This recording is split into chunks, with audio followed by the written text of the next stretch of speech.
ಸ್ನೇಹಿತರೆ, ಮೀಡಿಯಾ ಮಾಸ್ಟರ್ಸ್ಗೆ ಸ್ವಾಗತ, ಸುಸ್ವಾಗತ. ಗೆಳೆಯರೆ, ಭಾರತದ ಪ್ರಧಾನಿ ನರೇಂದ್ರ ಮೋದಿ 8 ವರ್ಷಗಳ ನಂತರ ಇಸ್ರೇಲಿಗೆ ಪ್ರವಾಸವನ್ನು ಕೈಗೊಳ್ತಾ ಇದ್ದಾರೆ.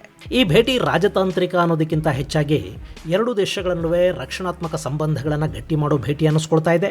ಇದೇ ಸಂದರ್ಭದಲ್ಲಿ ಎರಡು ದೇಶಗಳ ನಡುವೆ ಆಯುಧ ಖರೀದಿ ಒಪ್ಪಂದಕ್ಕೆ ಸಹಿ ಬೀಳುತ್ತೆ. ಭಾರತ ಇಸ್ರೇಲ್ನಿಂದ ಸುಮಾರು $8.7 ಬಿಲಿಯನ್ ಮೌಲ್ಯದ ಆಯುಧಗಳ ಖರೀದಿ ಒಪ್ಪಂದಕ್ಕೆ ಸಹಿ ಹಾಕ್ತಾ ಇದೆ. ಅದರಲ್ಲಿ ಇಸ್ರೇಲಿನ ಅತ್ಯಂತ ಭಯಾನಕ ಹಾಗೂ ನಿಖರವಾಗಿ ಗುರಿಯನ್ನು ಭೇದಿಸಬಲ್ಲ ಪಾಕಿಸ್ತಾನದ ಪಾಲಿಗೆ ಮತ್ತೊಂದು ಮಾರಣಾಂತಿಕ ಆಯುಧ ಅನ್ನಿಸಿಕೊಳ್ಳುವ ಮಿಸೈಲ್ ಖರೀದಿ ಕೂಡ ಸೇರ್ಕೊಂಡಿದೆ ಅಂತ ಹೇಳ್ತಾ ಇದ್ದಾರೆ. ಹಾಗಾದರೆ ಯಾವುದು ಆ ಮಿಸೈಲ್? ಮೋದಿ ಇಸ್ರೇಲ್ ಭೇಟಿಯ ಮಹತ್ವ ಏನು? ಬನ್ನಿ ನೋಡೋಣ.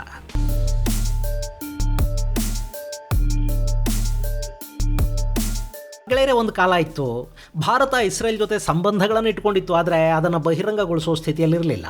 ಎಲ್ಲಿ ಇಸ್ರೇಲನ್ನು ಬಹಿರಂಗವಾಗಿ ಒಪ್ಪಿಕೊಂಡ್ರೆ ಅರಬ್ ದೇಶಗಳು ಬೇಸರಗೊಂಡು ಬಿಡುತ್ತವೋ, ಎಲ್ಲಿ ನಮ್ಮೊಳಗಿನ ಕೆಲವರು ಅದನ್ನು ವಿರೋಧ ಮಾಡ್ತಾರೋ, ಎಲ್ಲಿ ಅದರಿಂದ ಕೂಡ ವೋಟ್ ಬ್ಯಾಂಕಿಗೆ ಹೊಡೆತ ಬೀಳುತ್ತೋ, ಎಲ್ಲಿ ಇಸ್ರೇಲನ್ನು ಅಪ್ಪಿಬಿಟ್ರೆ ಸೋ ಕಾಲ್ಡ್ ಸೆಕ್ಯುಲರ್ ಫೋರ್ಸ್ಗಳು ಬೇಸರಗೊಂಡು ಬಿಡುತ್ತವೋ, ಇಂಥ ನಾನಾ ರೀತಿಯ ಭಯ, ಆತಂಕಗಳು ಭಾರತದ ಆಡಳಿತಗಳನ್ನು ಕಾಡ್ತಾ ಇದ್ವು. ಹಾಗಂತ ನಮಗೆ ಇಸ್ರೇಲಿನ ಸಹಾಯ ತಗೊಳ್ಳೋದಕ್ಕೆ ಯಾವ ಸಂಕೋಚನೂ ಇರಲಿಲ್ಲ. ಆ ಸಹಾಯ ಕೂಡ ಯಾರಿಗೂ ಗೊತ್ತಾಗದ ಹಾಗೆ ಬರಬೇಕು ಅನ್ನೋ ಆಸೆ ಇತ್ತು. ಭಾರತದ ಮೇಲೆ 1962ರಲ್ಲಿ ಚೈನಾ ದಾಳಿ ಮಾಡುತ್ತೆ ನೋಡಿ. ಆಗ ಭಾರತ ಅಮೆರಿಕಾದ ಸಹಾಯ ಕೇಳ್ತಂತೆ. ಆದರೆ ಅಮೆರಿಕ ಅದನ್ನು ಕೊಡೋದಕ್ಕೆ ಮುಂದೆ ಬರಲಿಲ್ಲ. ಅವತ್ತು ಭಾರತದ ನೆರವಿಗೆ ನಿಂತಿದ್ದು ಇಸ್ರೇಲ್. ಆದರೆ ನಮಗೆ ವಾಯುಪಡೆಯ ಸಹಾಯ ಮಾಡೋದಕ್ಕೆ ಅವರಿಗೂ ಅವತ್ತು ಸಾಧ್ಯ ಆಗಲಿಲ್ಲ. ಹೀಗಾಗಿ ಆಯುಧಗಳನ್ನು ಕಳಿಸೋದಕ್ಕೆ ಇಸ್ರೇಲ್ ಸಿದ್ಧ ಇತ್ತು. ಅವತ್ತು ಆ ಆಯುಧಗಳು ಮತ್ತು ಕಂಟೈನರ್ಗಳ ಮೇಲೆ ಇಸ್ರೇಲಿನ ಹೆಸರು ಹಾಕದೆ ಇಸ್ರೇಲಿ ಆಯುಧಗಳು ಭಾರತಕ್ಕೆ ಬರ್ತಿವೆ ಅನ್ನೋದು ಬಹಿರಂಗಗೊಳ್ಳದ ಹಾಗೆ ನಮಗೆ ಆಯುಧಗಳನ್ನು ಕಳುಹಿಸಿಕೊಡಿ ಅಂತ ಕೇಳಿತ್ತಂತೆ ಭಾರತ. ಪಾಪ ಅವರು ಅದಕ್ಕೂ ಒಪ್ಪಿಕೊಂಡು ನಮಗೆ ಆಯುಧಗಳನ್ನು ಕೊಟ್ಟಿದ್ರಂತೆ. ಇನ್ನು 1971ರ ಯುದ್ಧದ ಸಮಯದಲ್ಲಿ ಇಸ್ರೇಲ್ ಭಾರತಕ್ಕೆ ಆಯುಧ ಸಹಾಯ ಮಾಡಿತು. ಕಾರ್ಗಿಲ್ ಯುದ್ಧದ ಸಮಯದಲ್ಲಿ ಕೂಡ ಇಸ್ರೇಲ್ ಭಾರತಕ್ಕೆ ದೊಡ್ಡ ಸಹಾಯವನ್ನೇ ಮಾಡ್ತು. ಇನ್ನು ಅಲ್ಲಿ ಪ್ಯಾಲೆಸ್ತೀನ್, ಗಾಜಾ ಹೀಗೆ ನಾನಾ ಸಮಸ್ಯೆಗಳಿರಬಹುದು. ಅದನ್ನೇ ಇಟ್ಕೊಂಡು ಅಂತಾರಾಷ್ಟ್ರೀಯ ಸಮುದಾಯ ಇಸ್ರೇಲಿನ ವಿರುದ್ಧ ಏನೇ ಮಾತಾಡ್ತಾ ಇರಬಹುದು. ಆದರೆ ಅದು ಅವರ ಆಂತರಿಕ ವಿಷಯ. ಅದನ್ನು ಕಟ್ಕೊಂಡು ಭಾರತಕ್ಕಾಗಬೇಕಾಗಿರುವುದೇನೂ ಇಲ್ಲ. ನಮಗೆ ಇಸ್ರೇಲ್ನಿಂದ ಏನು ಲಾಭ ಆಗುತ್ತೆ, ನಮಗವರು ಯಾವ ರೀತಿ ಸಹಾಯಗಳನ್ನು ಯಾವ ಸಂದರ್ಭದಲ್ಲಿ ಮಾಡಿದ್ದಾರೆ ಅನ್ನೋದು ಮಾತ್ರ ಮುಖ್ಯ ಆಗುತ್ತೆ. ಈ ಅರಬ್ ದೇಶಗಳು ಪಾಕಿಸ್ತಾನದ ಪರ ನಿಂತಿದ್ದ ಸಮಯದಲ್ಲಿ ಅಮೆರಿಕ ಪಾಕಿಸ್ತಾನವನ್ನು ತೊಡೆ ಮೇಲೆ ಕೂಡಿಸಿಕೊಂಡಿದ್ದ ಸಂದರ್ಭದಲ್ಲಿ ಕೂಡ ಇಸ್ರೇಲ್ ಭಾರತದ ಪರ ನಿಂತಿತ್ತು, ಬೇಷರತ್ ಬೆಂಬಲವನ್ನು ಕೊಟ್ಟಿತ್ತು. ಅನ್ನೋ ಕಾರಣಕ್ಕೆ ನಾವು ಇಸ್ರೇಲಿನ ಸ್ನೇಹವನ್ನು ಮುಂದುವರಿಸಿಕೊಂಡು ಹೋಗಬೇಕಾಗತ್ತೆ. ಇನ್ನು ಟೆಕ್ನಾಲಜಿಯಲ್ಲಿ ಇಸ್ರೇಲ್ ಇವತ್ತು ತುಂಬ ಮುಂದುವರೆದಿದೆ. ಅಲ್ಲಿ ಹೊಸ ಅನ್ವೇಷಣೆಗಳಾಗ್ತಾ ಇವೆ. ಭಾರತದಲ್ಲಿ ಮ್ಯಾನ್ ಪವರ್ ಇದೆ. ನಮ್ಮಲ್ಲಿ ತಯಾರು ಮಾಡೋದಕ್ಕೆ ಬೇಕಾದ ವ್ಯವಸ್ಥೆಗಳಿವೆ. ಹೀಗಾಗಿ ರಿಸರ್ಚ್ ಮತ್ತು ಮ್ಯಾನುಫ್ಯಾಕ್ಚರಿಂಗ್ ಎರಡೂ ಸೇರ್ಕೊಂಡ್ರೆ ಜಗತ್ತನ್ನು ಎರಡೂ ದೇಶಗಳು ಆಯುಧಗಳ ವಿಷಯದಲ್ಲಿ ಆಳೋದಕ್ಕೆ ಕೂಡ ಸಾಧ್ಯ ಆಗುತ್ತೆ. ಭವಿಷ್ಯದ ಯೋಜನೆಗಳ ದೃಷ್ಟಿಯಿಂದ ಇಸ್ರೇಲ್ ನಮಗಿಲ್ಲಿ ಅಗತ್ಯ ಅನ್ಸುತ್ತೆ. ಇನ್ನು ಪ್ಯಾಲೆಸ್ತೀನ್, ವೆಸ್ಟ್ ಬ್ಯಾಂಕ್ ಅದೆಲ್ಲ ಅವರ ಆಂತರಿಕ ವಿಷಯ. ಈಗ ಭಾರತದ ಕಾಶ್ಮೀರ ಇದೆ. ಆ ವಿಷಯದಲ್ಲಿ ಯಾವುದಾದ್ರೂ ಮುಸ್ಲಿಂ ದೇಶ ಭಾರತದ ಪರ ಮಾತಾಡುತ್ತಾ? ಕೆಲ ದೇಶಗಳು ಪಾಕಿಸ್ತಾನದ ಪರ ಕೂಡ ಮಾತಾಡದೇ ಇರಬಹುದು. ಆದರೆ ಭಾರತದ ಪರ ಬಹಿರಂಗವಾಗಿ ಅವರು ಮಾತಾಡ್ತಾರಾ? ಅದನ್ನು ಪಾಕಿಸ್ತಾನದ ಜೊತೆ ನೀವು ಬಗೆಹರಿಸ್ಕೊಳ್ಳಿ ಅಂತ ತಾನೇ ಹೇಳ್ತಾರೆ. ಇನ್ನು ನಾವಾದರೂ ಕಾಶ್ಮೀರದ ವಿಷಯದಲ್ಲಿ ಬೇರೆಯವರು ಮೂಗು ತೂರಿಸಿದ್ರೆ ಸುಮ್ಮನಿರ್ತೀವಾ? ಇಸ್ರೇಲ್ ಪ್ಯಾಲೆಸ್ತೀನ್ ವಿಷಯ ಕೂಡ ಅಷ್ಟೇ. ಹೀಗಾಗಿನೇ ಈಗಿನ ಭಾರತ ಪ್ಯಾಲೆಸ್ತೀನ್ ಹಾಗೂ ಇಸ್ರೇಲ್ ಎರಡರ ಜೊತೆಗೆ ಉತ್ತಮ ಸಂಬಂಧಗಳನ್ನು ಮುಂದುವರಿಸ ಬಯಸುತ್ತೆ. ಇಸ್ರೇಲ್ ಹಾಗೂ ಭಾರತದ ಸಂಬಂಧಗಳು ಚೆನ್ನಾಗಿವೆ. ಹಾಗಂತ ಅರಬ್ ದೇಶಗಳ ಜೊತೆಗಿನ ಸಂಬಂಧ ಈ ಹಿಂದೆ ಹೇಗಿತ್ತೋ ಈಗಲೂ ಕೂಡ ಹಾಗೇ ಇದೆ. ಇದನ್ನೇ ದಶಕಗಳ ಹಿಂದೆ ಕೂಡ ಭಾರತ ಮಾಡಬಹುದಿತ್ತು. ಆದರೆ ಅವರು ಮಾಡೋದಕ್ಕೆ ಹೋಗಲಿಲ್ಲ. ನಿಮಗೆ ಗೊತ್ತಿದೆಯೋ ಇಲ್ಲೋ, ಇಸ್ರೇಲ್ ಜೊತೆ ಭಾರತ ತನ್ನ ಸಂಬಂಧಗಳನ್ನು ಮೊದಲ ಬಾರಿಗೆ ಗಟ್ಟಿ ಮಾಡಿಕೊಂಡಿದ್ದು PV ನರಸಿಂಹರಾವ್ ಪ್ರಧಾನಿಯಾಗಿದ್ದ ಅವಧಿಯಲ್ಲಿ. ಅದಾದ ನಂತರ ಇಸ್ರೇಲ್ನ ಅಧ್ಯಕ್ಷ ಅಜರ್ವೈಜ್ಮನ್ 1997ರ ಜನವರಿಯಲ್ಲಿ ಭಾರತಕ್ಕೆ ಬರ್ತಾರೆ. ಆಗ ಪ್ರಧಾನಿಯಾಗಿದ್ದವರು ನಮ್ಮ ಕನ್ನಡಿಗ ದೇವೇಗೌಡರು.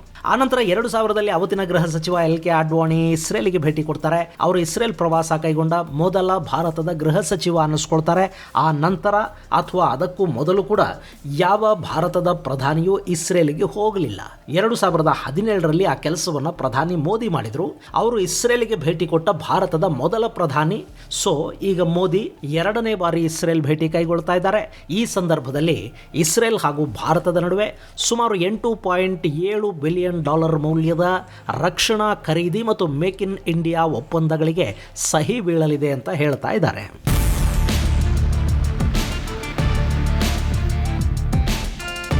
ಗೆಳೆಯರೆ, ಈ ಖರೀದಿಗಳಲ್ಲಿ ಸ್ಪೈಸ್ ಗೈಡೆಡ್ ಬಾಂಬುಗಳು, ರ್ಯಾಂಪೇಜ್, ಲೋರಾ ಮುಂತಾದ ಮಿಸೈಲುಗಳು ಇರುತ್ತವೆ ಅಂತ ಹೇಳಲಾಗ್ತಾ ಇತ್ತು. ಆದರೆ ಈಗ ಆ ಪಟ್ಟಿಗೆ ಇನ್ನೊಂದು ಮಹಾಸ್ತ್ರ ಸೇರ್ಪಡೆಯಾಗಿರೋ ಸುದ್ದಿ ಬರ್ತಾ ಇದೆ. ಇಸ್ರೇಲ್ನಿಂದ ಭಾರತ ಗೋಲ್ಡನ್ ಹೊರೈಸಾನ್ ಮಿಸೈಲ್ ಅನ್ನು ಖರೀದಿ ಮಾಡೋದಕ್ಕೆ ಹೋಗ್ತಾ ಇದೆ. ಗೆಳೆಯರೆ, ಇದು 2000 ಕಿಲೋಮೀಟರ್ ರೇಂಜ್ನ ALBM ಅಂದರೆ air launch ballistic missile. 2000 kilometre ರೇಂಜ್ನ ಏರ್ ಲಾಂಚ್ ಅಂದರೆ ಭಾರತದ ವಾಯುಪಡೆ ಪಾಕಿಸ್ತಾನ ಅಥವಾ ಚೈನಾದ ಗಡಿ ದಾಟಿ ಹೋಗಬೇಕಾದ ಅಗತ್ಯನೇ ಇರೋದಿಲ್ಲ. ಇಲ್ಲೇ ಭಾರತದ ವಾಯು ಪ್ರದೇಶದಿಂದಲೇ ಮಿಸೈಲನ್ನು ಲಾಂಚ್ ಮಾಡಿ ಶತ್ರುಗಳ ನಿರ್ದಿಷ್ಟ ಗುರಿಗಳನ್ನು ನಾಶ ಮಾಡೋದಕ್ಕೆ ಸಾಧ್ಯ ಆಗುತ್ತೆ. ನಿಮಗೆ ನೆನಪಿರಬೇಕು, ಕಳೆದ ವರ್ಷ ಇಸ್ರೇಲ್ ಕತಾರ್ ಮೇಲೆ ದಾಳಿ ಮಾಡ್ತು. ಕತಾರಲ್ಲಿ ಹಮಾಸ್ನ ನಾಯಕರ ಮೀಟಿಂಗ್ ನಡೀತಾ ಇದೆ ಅನ್ನೋ ಸುದ್ದಿ ಇಸ್ರೇಲಿಗೆ ಬಂದಿತ್ತು. ಆ ಮೀಟಿಂಗ್ ಕೂಡ ಅಲ್ಲಿನ ಅತ್ಯಂತ ಪ್ರಮುಖ ಪ್ರದೇಶದಲ್ಲಿ, ಅತ್ಯಂತ ಸೆನ್ಸಿಟಿವ್ ಪ್ರದೇಶದಲ್ಲಿ, ನಾನಾ ದೇಶಗಳ ರಾಯಭಾರ ಕಚೇರಿಗಳಿರೋ ಏರಿಯಾದಲ್ಲಿ ನಡೀತಿತ್ತು. ಅಲ್ಲಿ ಮಿಸೈಲ್ ದಾಳಿ ಮಾಡೋದು ಸುಲಭದ ಕೆಲಸ ಆಗಿರಲಿಲ್ಲ. ಮಿಸೈಲ್ ಸ್ವಲ್ಪ ಗುರಿ ತಪ್ಪಿದರೆ, ನಿಖರತೆಯನ್ನು ಕಳ್ಕೊಂಡ್ರು ಅದು ಬೇರೆ ಕಟ್ಟಡದ ಮೇಲೆ ಬಿದ್ದು ರಾಜತಾಂತ್ರಿಕ ಸಂಘರ್ಷಗಳಿಗೆ ಕಾರಣ ಆಗ್ತಾ ಇತ್ತು. ಇಷ್ಟೆಲ್ಲ ರಿಸ್ಕ್ ಇದ್ರೂ ಕೂಡ ಇಸ್ರೇಲ್ ತನ್ನ ಈ ಗೋಲ್ಡನ್ ಹೊರೈಸಾನ್ ALBM ಅಂದರೆ ಏರ್ ಲಾಂಚ್ ಬ್ಯಾಲಿಸ್ಟಿಕ್ ಮಿಸೈಲನ್ನು ಬಳಸಿ ನಿರ್ದಿಷ್ಟ ಕಟ್ಟಡದ ಮೇಲೆ ನಿಖರ ದಾಳಿಯನ್ನು ಮಾಡ್ತು. ಅಲ್ಲಿದ್ದವರು ಹೂರು ಪಾಲಾದರು. ಈಗ ಅದೇ ಮಿಸೈಲನ್ನು ಭಾರತ ಖರೀದಿ ಮಾಡೋದಕ್ಕೆ ಹೋಗ್ತಾ ಇದೆ ಇಸ್ರೇಲ್ನಿಂದ. ಇನ್ನು ಇದರ ಸಾಮರ್ಥ್ಯ ಏನು ಅನ್ನೋದನ್ನು ನಾವು ಗಮನಿಸೋದಾದರೆ, ಇದು 8.3 ಮೀಟರ್ ಉದ್ದ ಇದೆ, ಸುಮಾರು 3000 kg ತೂಕವನ್ನು ಹೊಂದಿದೆ. ಹಾಗೆ 800ರಿಂದ 1000 kg ವಾರ್ ಹೆಡ್ನ್ನು ಇದು ಹೊತ್ತೊಯ್ಯುತ್ತೆ ಅಂತ ಹೇಳ್ತಾರೆ. ಜೊತೆಗೆ 1ರಿಂದ 2000 ಕಿಲೋಮೀಟರ್ ರೇಂಜನ್ನು ಇದು ಹೊಂದಿರಲಿದ್ದು, ಇದರ ವೇಗ ಮತ್ತು ವ್ಯಾಪ್ತಿ ಇದನ್ನು ಲಾಂಚ್ ಮಾಡುವ ವಿಮಾನದ ವೇಗದ ಮೇಲೆ ಡಿಪೆಂಡ್ ಆಗಿರುತ್ತೆ. ಡೀಪ್ ಸ್ಟ್ರೈಕ್ಗಳಿಗೆ, ಶತ್ರುಗಳ military infrastructure, command and control ಬಂಕರ್ಗಳು, ನ್ಯೂಕ್ಲಿಯರ್ ದಾಸ್ತಾನುಗಳನ್ನು ಗುರಿಯಾಗಿಸಿಕೊಂಡು ಮಾಡೋ ನಿಖರ ದಾಳಿಗಳಿಗೆ ಇದು ಹೇಳಿ ಮಾಡಿಸಿದ ಮಿಸೈಲ್ ಅಂತ ಹೇಳಲಾಗುತ್ತೆ. ಇದರ CEP ಅಂದರೆ ಸರ್ಕ್ಯುಲರ್ ಎರರ್ ಪ್ರಾಬಬಿಲಿಟಿ. ಇನ್ನೂ ಸುಲಭವಾಗಿ ಹೇಳಬೇಕು ಅಂದರೆ ಈ ಮಿಸೈಲ್ನ ನಿಖರತೆ 3 ಮೀಟರ್ವರೆಗೆ ಇರುತ್ತೆ. ಅಂದರೆ ಗುರಿಯಿಂದ 3 ಮೀಟರ್ ಸುತ್ತಳತೆಯನ್ನು ಮೀರಿ ಇದು ದೂರ ಹೋಗೋದಿಲ್ಲ. ಅಷ್ಟರ ಒಳಗೆ ಟಾರ್ಗೆಟ್ನ ಹಿಟ್ ಮಾಡುತ್ತೆ. ಹೀಗಾಗಿ ಇದನ್ನು ಅತ್ಯಂತ ನಿಖರ ಗುರಿಯ ಬ್ಯಾಲಿಸ್ಟಿಕ್ ಮಿಸೈಲ್ ಅಂತ ಹೇಳ್ತಾ ಇದ್ದಾರೆ. ಇದರಲ್ಲಿ ಟರ್ಮಿನಲ್ ಗೈಡೆನ್ಸ್ ಇರುತ್ತೆ. ಹೀಗಾಗಿ ಅದು ತನ್ನ ಗುರಿಯನ್ನು ಗುರುತಿಸುತ್ತೆ, ಸೆನ್ಸ್ ಮಾಡುತ್ತೆ, ಆ ನಂತರ ದಾಳಿಯನ್ನು ಮಾಡುತ್ತೆ. ಹಾಗೆ ಫೈನಲ್ ಫೇಸಲ್ಲಿ ಕೂಡ ಇದು ಮ್ಯಾನವರಬಿಲಿಟಿಯನ್ನು ಹೊಂದಿರುತ್ತೆ. ಗೆಳೆಯರೆ, ವಿಶೇಷ ಏನು ಅಂದರೆ ಇಸ್ರೇಲ್ ಈ ಥರದ ಒಂದು ಮಿಸೈಲನ್ನು ಹೊಂದಿದೆ ಅನ್ನೋದು 2024ರವರೆಗೆ ಜಗತ್ತಿಗೆ ಗೊತ್ತು ಕೂಡ ಇರಲಿಲ್ಲ. ಮೊದಲ ಬಾರಿಗೆ ಈ ಬಗ್ಗೆ ಅಮೆರಿಕದ ಪೆಂಟಗಾನ್ ತನ್ನ ರಹಸ್ಯ ವರದಿಯಲ್ಲಿ ತಿಳಿಸಿತು. ಆ ನಂತರ ಈ ಮಿಸೈಲನ್ನು ಇಸ್ರೇಲ್ ಇರಾನ್ ಜೊತೆಗಿನ ಸಂಘರ್ಷದ ಸಮಯದಲ್ಲಿ ಬಳಕೆ ಮಾಡ್ತು.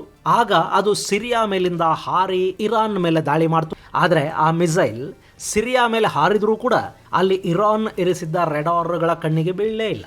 ಇನ್ನು ಕತಾರ್ ಮೇಲೆ ದಾಳಿ ಮಾಡಿದಾಗಲೂ ಅಷ್ಟೇ. ಇಲ್ಲಿ ನೋಡಿ, ಕತಾರ್ ಇಲ್ಲಿದೆ, ಇಸ್ರೇಲ್ ಇಲ್ಲಿದೆ. ಇಲ್ಲಿಂದ ಹಾರಿ ಕತಾರ್ನ ರಾಜಧಾನಿಯಲ್ಲಿ ತನ್ನ ನಿಖರ ಗುರಿಯನ್ನು ಛೇದಿಸಿದ ಮಿಸೈಲ್ ಅವತ್ತು ಸೌದಿ ಮೇಲೆ ಹಾರಿತ್ತು. ಆದರೆ ಅಲ್ಲಿನ ಅಮೆರಿಕಾದ ರೆಡಾರ್ಗಳಾಗಲಿ ಅಥವಾ ಕತಾರ್ನಲ್ಲಿ ಅಮೆರಿಕ ಇರಿಸಿರುವ ರೆಡಾರ್ ಮತ್ತು ಏರ್ ಡಿಫೆನ್ಸ್ ಆಗಲಿ ಈ ಮಿಸೈಲ್ನ ಸುಳಿವನ್ನು ಪತ್ತೆ ಮಾಡೋದಕ್ಕೆ ಸಾಧ್ಯ ಆಗಲಿಲ್ಲ. ಸೊ ಇದು ಬೇರೆ ಬ್ಯಾಲಿಸ್ಟಿಕ್ ಮಿಸೈಲ್ಗಳಿಗಿಂತಲೂ ಭಿನ್ನವಾಗಿದೆ. ಅದನ್ನು ಜಾಮಿಂಗ್ ಅಥವಾ ನ್ಯೂಟ್ರಲೈಸ್ ಮಾಡೋದು ಕಷ್ಟ ಅಂತ ಹೇಳ್ತಾರೆ. ಈ ಕಾರಣದಿಂದ ಕೂಡ ಇದರ ಖರೀದಿ ಭಾರತಕ್ಕೆ ಮುಖ್ಯ ಅನ್ನಿಸ್ಕೊಳ್ಳುತ್ತೆ. ನಾಳೆ ಪಾಕಿಸ್ತಾನದ ಮೇಲೆ ಮತ್ತೊಂದು ದಾಳಿ ಮಾಡಬೇಕಾಗಿ ಬಂದರೆ, ಗೆಳೆಯರಲ್ಲಿ ಚೈನಾದ ಮೇಲಿನ ದಾಳಿ ಅಂತ ನಾನು ಹೇಳೋದಿಲ್ಲ. ಯಾಕೆಂದರೆ ಚೈನಾ ಸದ್ಯಕ್ಕೆ ಭಾರತದ ಜೊತೆ ನೇರ ಯುದ್ಧಕ್ಕೆ ಇಳಿಯೋದಿಲ್ಲ. ಆ ಮೂಡಲ್ಲಿ ಅವರಿಲ್ಲ. ಬದಲಿಗೆ ಪಾಕಿಸ್ತಾನಕ್ಕೆ ಆಯುಧ ಹಾಗೂ ಇನ್ನಿತರ ಸಹಾಯಗಳನ್ನು ಚೈನಾ ಮಾಡಬಹುದು ಅಷ್ಟೇ. ಇನ್ನು ಪಾಕಿಸ್ತಾನದ ಜೊತೆ ಶೀಘ್ರದಲ್ಲೇ ಇನ್ನೂ ಒಂದು ಸಂಘರ್ಷ ಆಗುವ ಎಲ್ಲ ಸಾಧ್ಯತೆಗಳು ಇವೆ. ಆ ಸಂದರ್ಭದಲ್ಲಿ ಭಾರತ ಅವರ ನ್ಯೂಕ್ಲಿಯರ್ ದಾಸ್ತಾನುಗಳನ್ನು, ಮುನೀರಾ ಹಾಗೂ ಇನ್ನಿತರ ಸೇನಾಧಿಕಾರಿಗಳು ಅಡಗಿ ಕೂತ್ಕೊಳ್ಳುವ ಬಂಕರ್ಗಳನ್ನು, ಹಾಗೆ ಭಯೋತ್ಪಾದಕ ನೆಲೆಗಳನ್ನು ಗುರಿಯಾಗಿಸಿಕೊಂಡು ದಾಳಿ ಮಾಡಬೇಕಾಗತ್ತೆ. ಆಗ ಈ ಗೋಲ್ಡನ್ ಹೊರೈಸಾನ್ ಅನ್ನು ಬಳಸಿದರೆ ಭಾರತದ ಯುದ್ಧ ವಿಮಾನಗಳು ಪಾಕಿಸ್ತಾನದ ಗಡಿ ದಾಟೋದನ್ನು ಬಿಡಿ ಅವರ ಗಡಿಗಳವರೆಗೆ ಕೂಡ ಹೋಗಬೇಕಾದ ಅಗತ್ಯ ಇರೋದಿಲ್ಲ. ಹಾಗೆ ನಮ್ಮ ವಾಯುನೆಲೆಗಳಿಂದ ಮೇಲಕ್ಕೆ ಹಾರಿ ನಮ್ಮದೇ ವಾಯು ಪ್ರದೇಶದಲ್ಲಿ ನಿಂತು ಮಿಸೈಲನ್ನು ರಿಲೀಸ್ ಮಾಡಿದರೂ ಅದು ಪಾಕಿಸ್ತಾನದ ಯಾವುದೇ ಮೂಲೆಯಲ್ಲಿನ ಟಾರ್ಗೆಟನ್ನು ಸುಲಭವಾಗಿ ಹೊಡೆದು ಕೆಡವುತ್ತೆ. ಹೀಗಾಗಿ ಈ ಮಿಸೈಲ್ಗಳ ಬಗ್ಗೆ ಭಾರತ ಕೂಡ ತುಂಬಾ ಆಸಕ್ತಿಯನ್ನು ತೋರ್ತಾ ಇದೆ. ಇನ್ನು ಇಲ್ಲಿ ನಮ್ಮಲ್ಲೇ ಸಾಕಷ್ಟು ಬ್ಯಾಲಿಸ್ಟಿಕ್ ಮಿಸೈಲ್ಗಳಿವೆ, ಸೂಪರ್ಸಾನಿಕ್, ಹೈಪರ್ಸಾನಿಕ್ ಮಿಸೈಲ್ಗಳನ್ನು ಕೂಡ ನಾವು ಮಾಡ್ಕೊಂಡಿದ್ದೀವಿ. ಹೀಗಿರುವಾಗ ಮತ್ತೊಂದು ಬ್ಯಾಲಿಸ್ಟಿಕ್ ಮಿಸೈಲನ್ನೇ ಇಸ್ರೇಲ್ನಿಂದ ಯಾಕೆ ಖರೀದಿ ಮಾಡಬೇಕು? ನಮ್ಮಲ್ಲೇನು ಕೊರತೆ ಇದೆ ಅನ್ನೋ ಪ್ರಶ್ನೆ ನಮ್ಮಲ್ಲಿ ಉದ್ಭವಗಳದೇ ಇರೋದಿಲ್ಲ. ಹೌದು, ಅಗ್ನಿ ಸಿರೀಸ್ನ ಬ್ಯಾಲಿಸ್ಟಿಕ್ ಮಿಸೈಲ್ಗಳು ನಮ್ಮಲ್ಲಿವೆ. ಅಗ್ನಿ 5 ಅನ್ನೋದು 10,000 ಕಿಲೋಮೀಟರ್ಗಿಂತಲೂ ಹೆಚ್ಚು ದೂರ ಹೋಗುತ್ತೆ ಅಂತ ಹೇಳ್ತಾರೆ. ಅಗ್ನಿ long range, short range, medium range ಎಲ್ಲ ಇವೆ. ಹಾಗೆ ಪೃಥ್ವಿ ಇದೆ, ಇದು 150ರಿಂದ 600 ಕಿಲೋಮೀಟರ್ ರೇಂಜನ್ನು ಹೊಂದಿದೆ.